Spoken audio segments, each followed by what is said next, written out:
Regreso, querido compañero.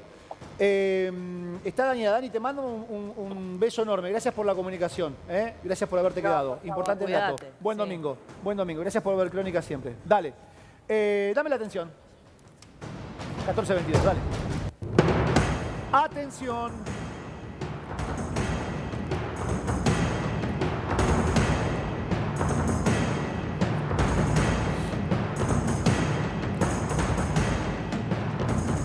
El país que se viene.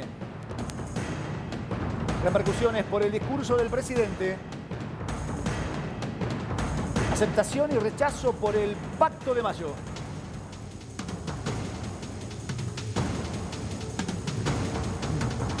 Bien, está Facundo Moyano con nosotros. Hola Facundo, gracias por haber venido este domingo. A ustedes por invitarme. Bien, ¿qué Argentina estamos viviendo, no? ¿Qué Argentina caliente que vivimos, no? Difícil. Para todos, en realidad.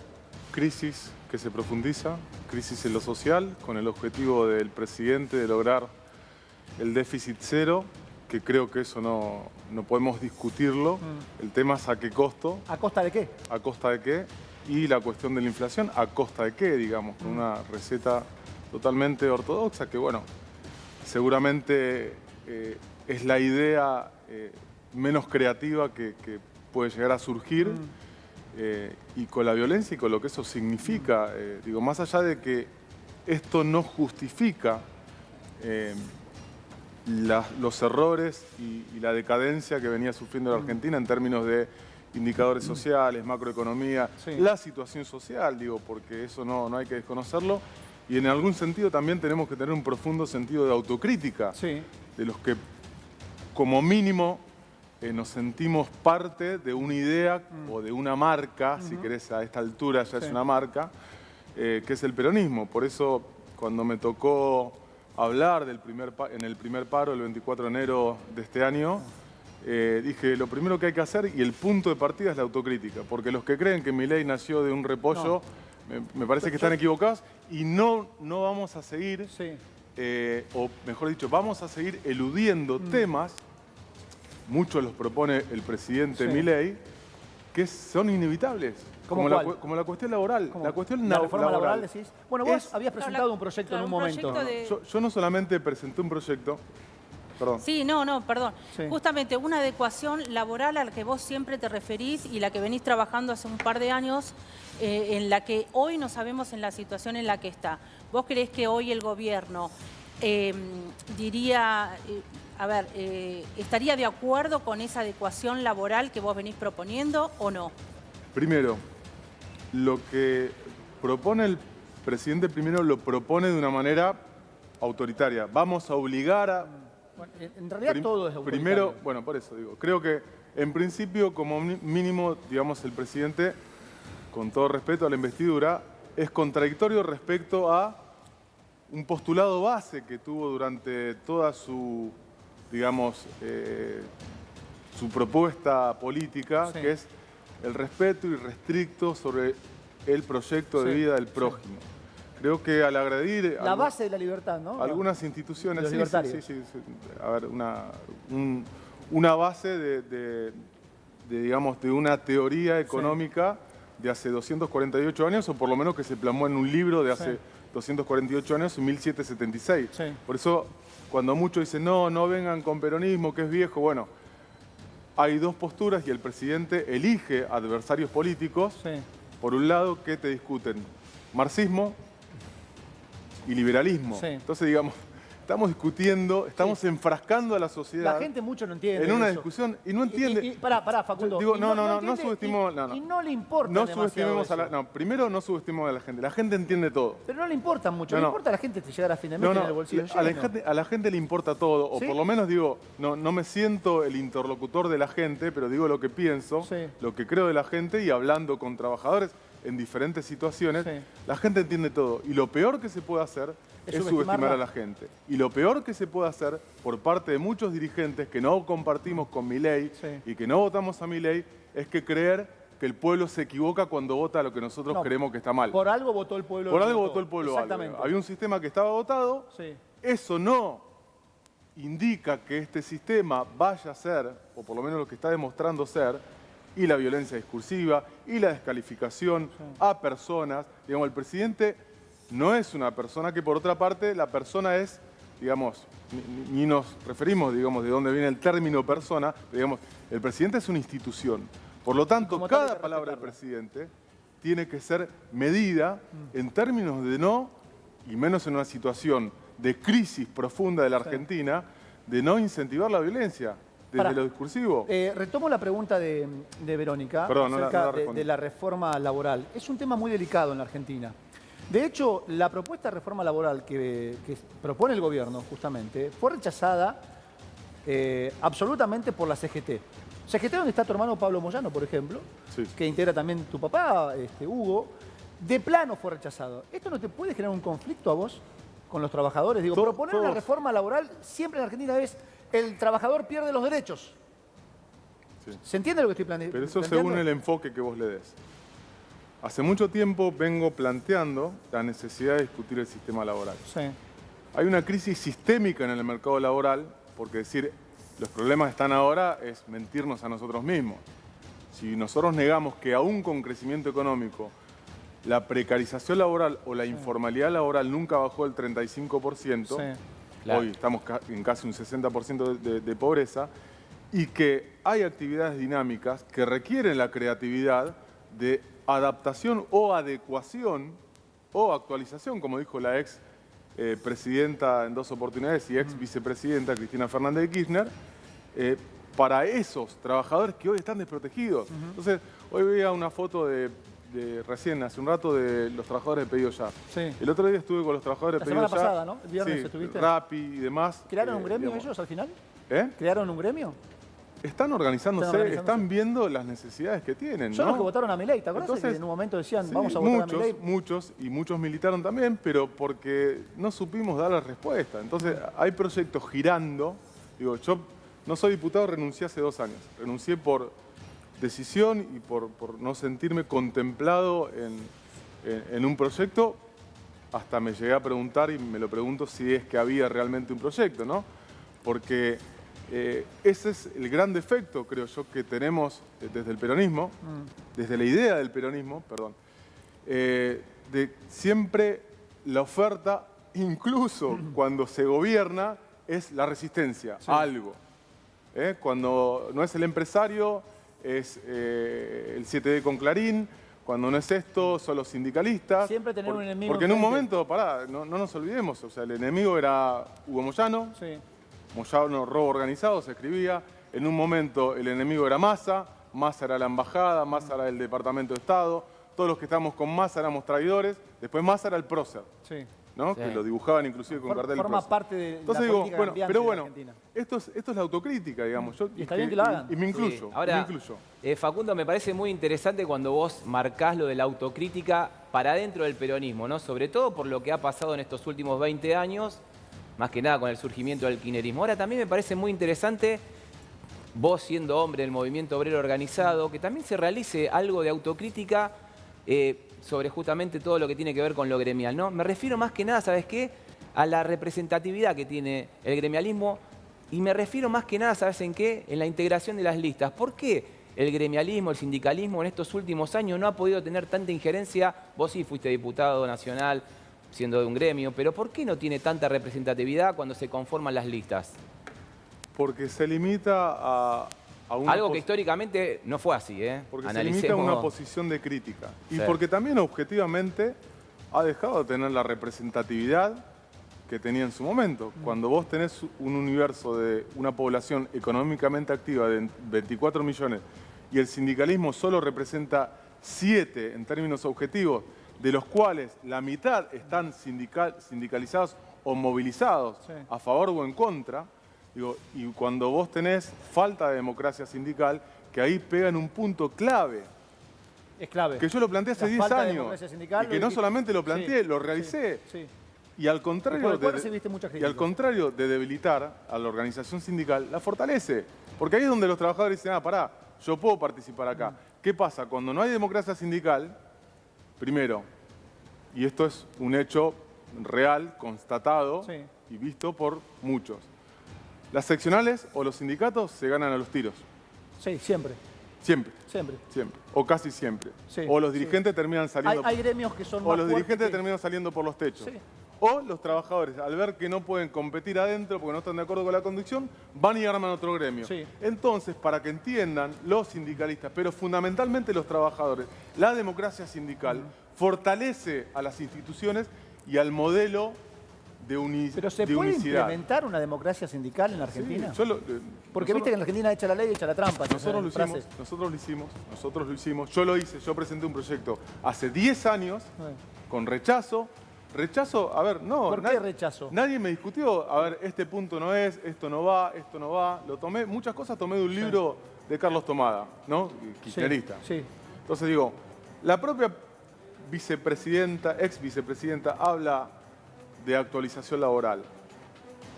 La democracia sindical es un tema que va atada de la actualización laboral. ¿Cómo podemos negar que hay que crear sistemas para los trabajadores que no están contenidos? Porque si vos tenés una crisis sistémica en el mercado laboral, con trabajadores por fuera de la ley de contrato de trabajo, con trabajadores municipales que cobran 150 lucas, y esto no es hablar en contra de los intendentes. Ayer estuve con un intendente de la tercera sección. No es un problema. A ver, hay lugares donde cobran 70.000 pesos. Hay municipios que pagan 70.000 pesos a los trabajadores municipales. Y no hay necesidad de hacer normas ni nada político, porque no depende del intendente, digamos. Pero cuando vos decís, no, el empresario precariza, te lo tomo, puede ser. Digo, y yo no tengo un discurso pro empresario, vengo del sindicalismo. Obviamente sé lo que es pagar un sueldo, sé lo que es administrar un club de fútbol, sé lo que es administrar un sindicato, que en un sentido es una asociación privada cuyos dueños son los trabajadores y también generan trabajo y se pagan sueldo. Y también entendemos la dificultad de una cuestión que nos hacemos los tontos desde el peronismo, pero que hay que debatirla, porque después, cuando le toca administrar a un dirigente peronista un municipio y tiene 6.000 empleados municipales, pero tiene 20.000 cooperativistas, y el que te cobra la multa es un cooperativista. ¿Y por qué te la cobra? Porque es mucho más barato, en términos de costo laboral, un cooperativista que un trabajador municipal y más un trabajador de una empresa en relación de dependencia. Entonces ahí pasamos a un punto que lo vamos a ver y que ya lo estamos viendo, donde millones de trabajadores van a terminar dirimiendo sus ingresos en el Ministerio de Desarrollo Social y no en el Ministerio de Trabajo. Y eso, ¿sabés lo que se llama? Reforma laboral por izquierda. Porque ahí te saltan los que supuestamente saben cómo se tiene que organizar el trabajador y disimulan la precarización laboral como algo que también creo que no es una discusión solo semántica, que es la economía popular. Y la economía popular somos todos. Sos vos, somos todos los que están acá. Mucho más en la Argentina de hoy. Son los trabajadores que están atrás de la Cámara. No tengo dudas. Digamos, somos todos la economía popular. Particularmente lo digo toda la semana. Y hay una cuestión, digamos, solo habla de derecha o de izquierda el que es de derecha o el que es de izquierda. Nosotros no hablamos de derecha e izquierda. Entonces, tenemos que dejar de enfrascar a la sociedad en una discusión de hace 200 años, ¿no? Donde la derecha o la izquierda surgen de un momento histórico totalmente diferente de la Revolución Francesa. Entonces, digamos, si nosotros discutimos, y claramente Milei elige, digamos, a sus adversarios o enemigos políticos a partir de las cosas que plantean. ¿Por qué? Porque había alguien que decía, que fue 3 veces presidente de la Nación, que la izquierda y la derecha se dan la mano por abajo de la mesa. Entonces, lo que nosotros tenemos que hacer es dejar de hablar de clases, porque el ser humano no se puede categorizar por clases, y hablar de los que trabajan y hablar de los que hacen. Déjame preguntarte esto. Una sola cosa, porque para mí... Bueno, sí, tenés razón. Estoy un poco cebado. Ahora te voy a pedir algunos fragmentos de Javier Milei que tiene que ver con obras sociales y todo lo demás. La frase que a mí me llamó la atención, no dio muchos nombres Milei, dio 5, ¿no? En el discurso. Creo que el término fue jinetes de la pobreza. Sí.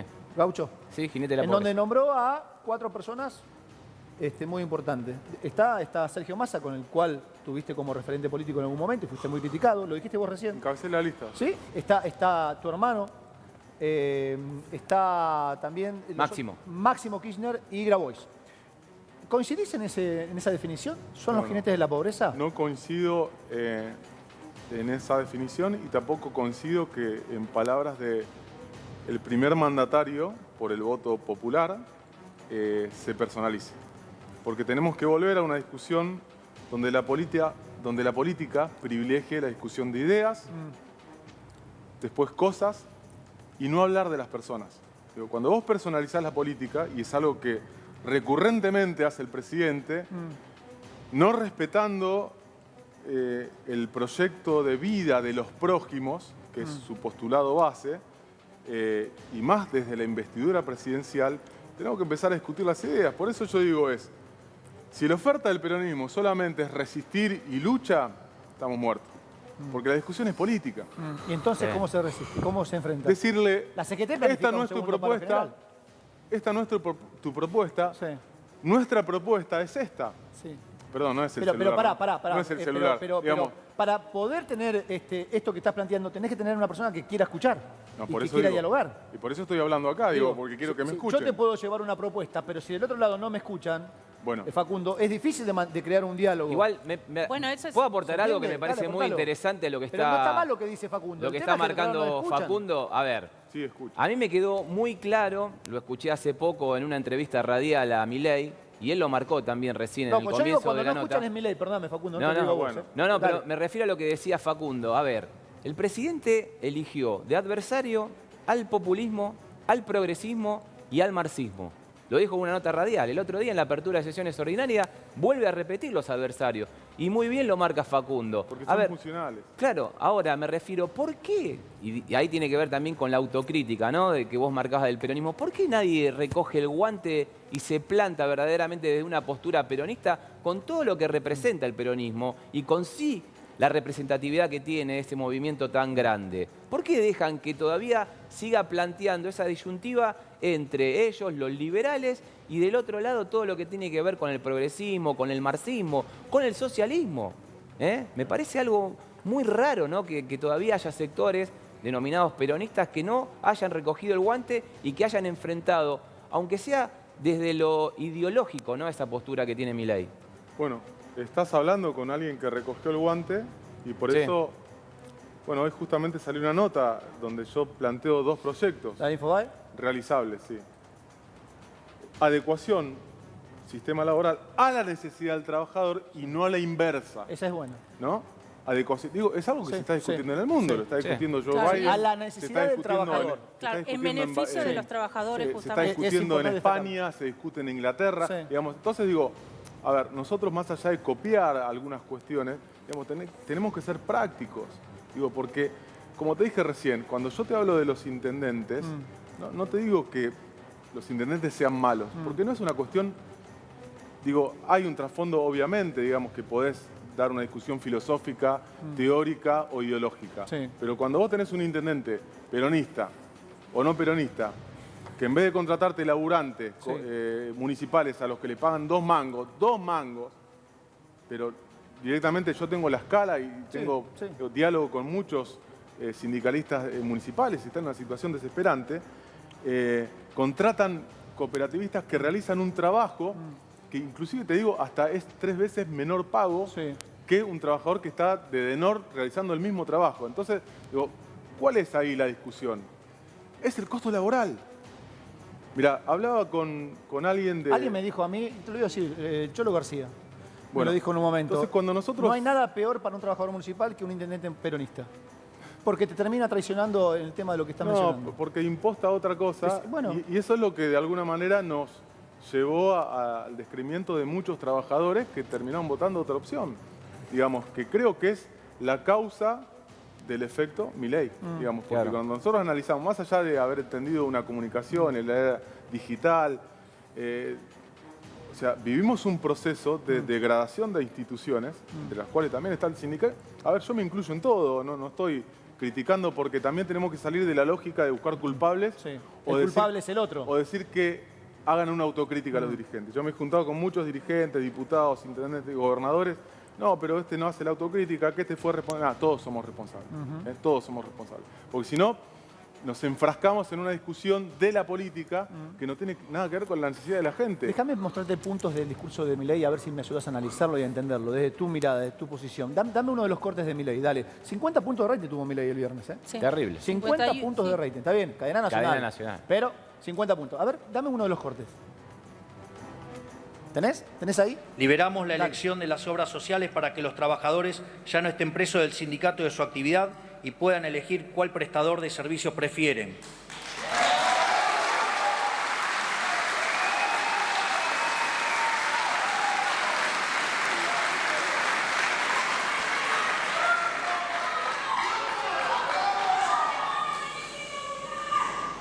Derogamos la nefasta ley de alquileres y pasó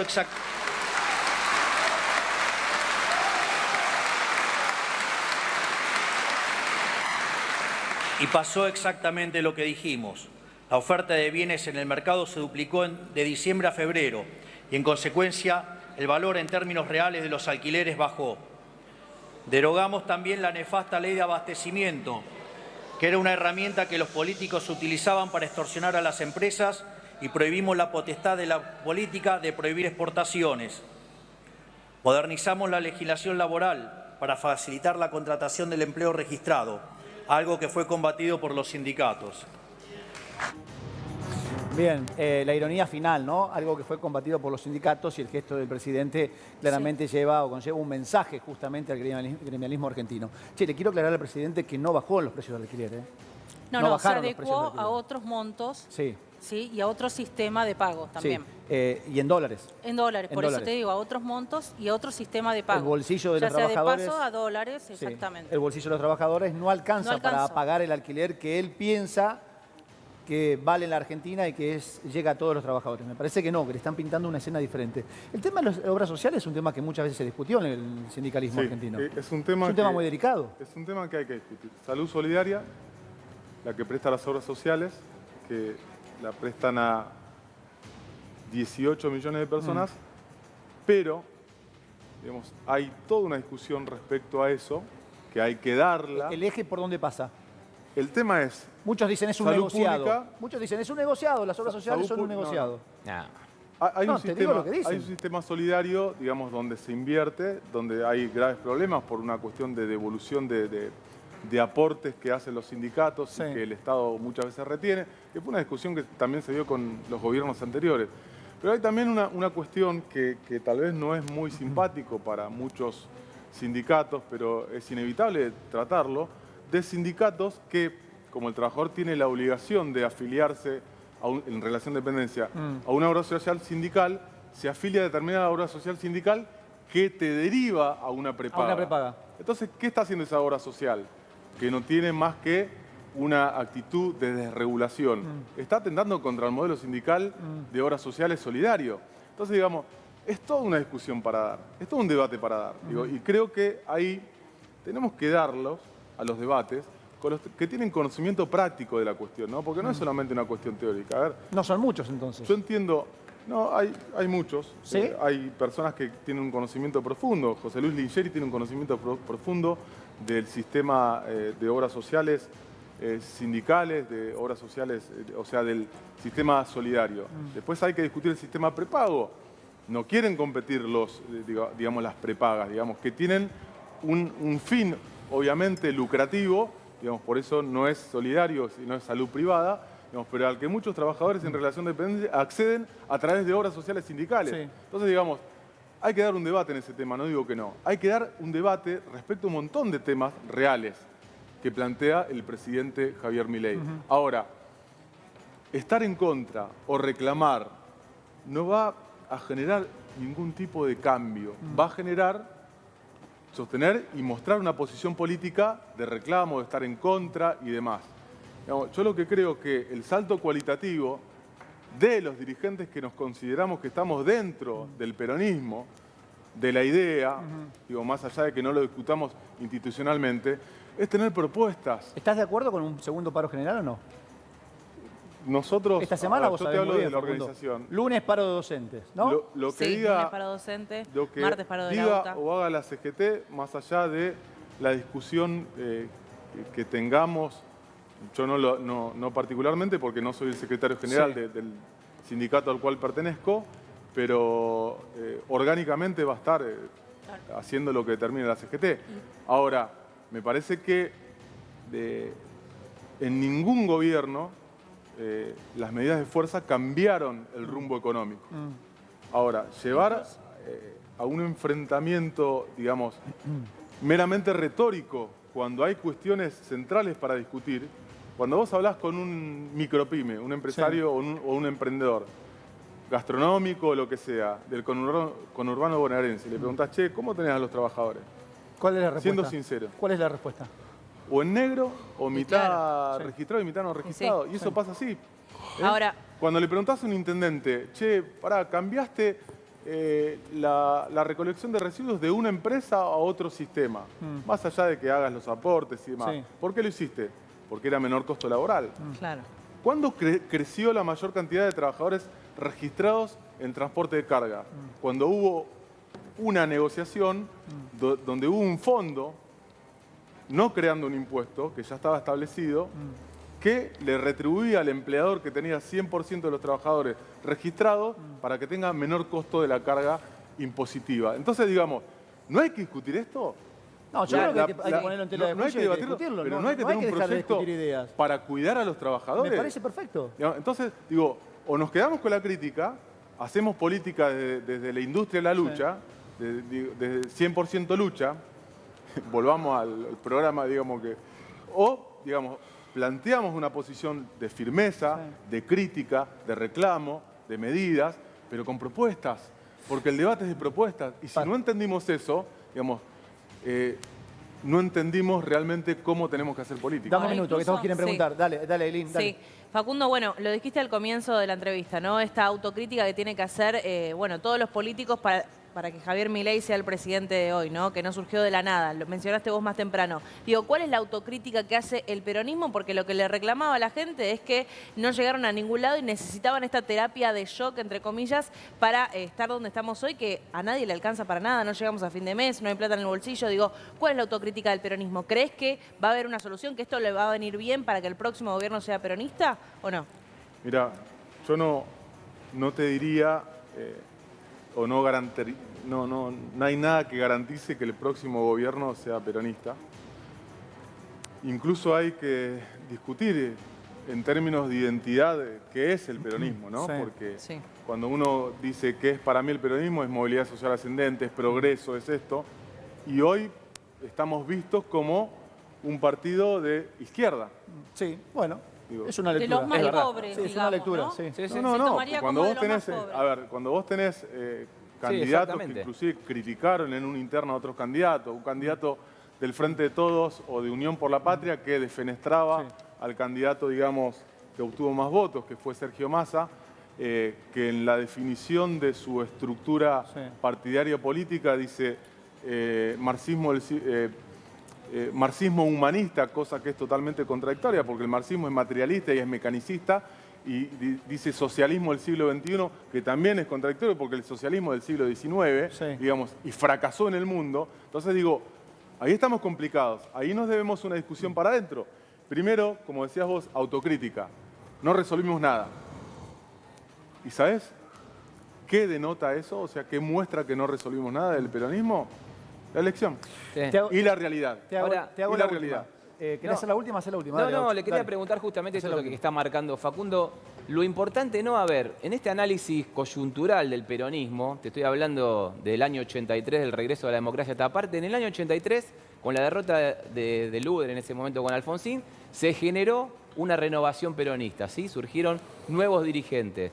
En el 2015 también se perdió, no hubo renovación peronista. Ahora en el 2023 tampoco una renovación peronista. ¿Por qué los dirigentes ahora es como que están encapsulados, ¿no? En esa idea de que no se puede modificar nada, que siempre se da por hecho que los dirigentes van a seguir siendo lo mismo? A mí me quedó muy grabada una imagen de Cristina Concioli cuando lo bajan de la candidatura a presidente, que le dice, yo lo conozco a Daniel desde el año 1998, cuando estuvimos juntos, o el 97, cuando estuvimos juntos en el Senado. Es una cosa muy rara, ¿no? Que el peronismo no pueda generar esa posibilidad de una renovación.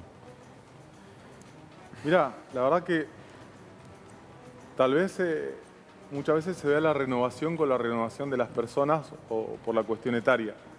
Yo creo que la renovación va en las ideas y fundamentalmente en llevar a la práctica las ideas. Digamos. Si no es una discusión, yo te voy a hablar con un economista y dice, nosotros tenemos muchas veces una discusión de Palermo, digamos, de cómo se tienen que resolver las cosas y demás. No.